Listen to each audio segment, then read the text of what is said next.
Typically is hired when someone is being charged with a crime, and the only evidence that's submitted to the court in many cases is the evidence that the prosecution submits. Many times defendants either don't have the means, the assets, or they're just unaware that they're able to hire a private investigator to obtain evidence and to test evidence on their behalf.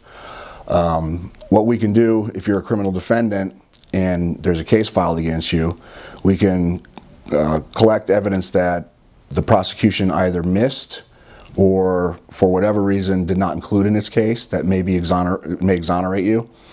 We can also gather new evidence that may have been not been uncovered by the state or the county's prosecution, and a lot of times that can be the turning point in a conviction or an acquittal. The one thing about our investigators is all of us are prior law enforcement trained, and we've all worked for law enforcement agencies before. So we not only know how the prosecution side works, but we also know what's needed to defend a case. And we can save money and time because of our experience. We know what to look for and how to obtain it, and we won't spin in circles where someone with less experience or less skills and less contacts, quite frankly, would have a harder time obtaining that information. So while we're, from a cost analysis basis, if you're looking at defending a case, hiring a private investigator, while it is an initial outset of funds, in the long run will save you time and a lot of worry because you know you're going to go to court with a solid defense.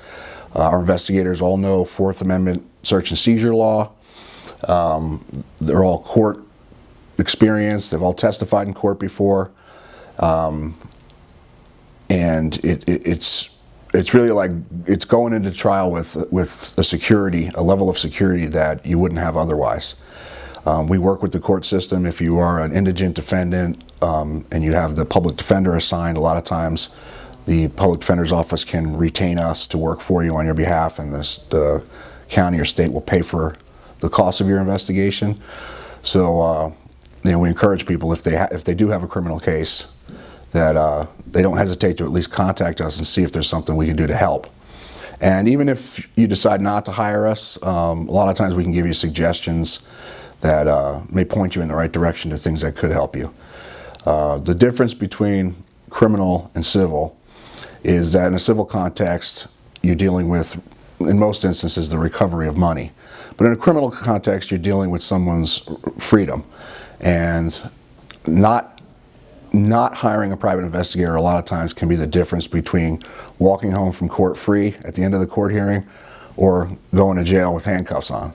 So it's one of the wisest investments you'll probably make.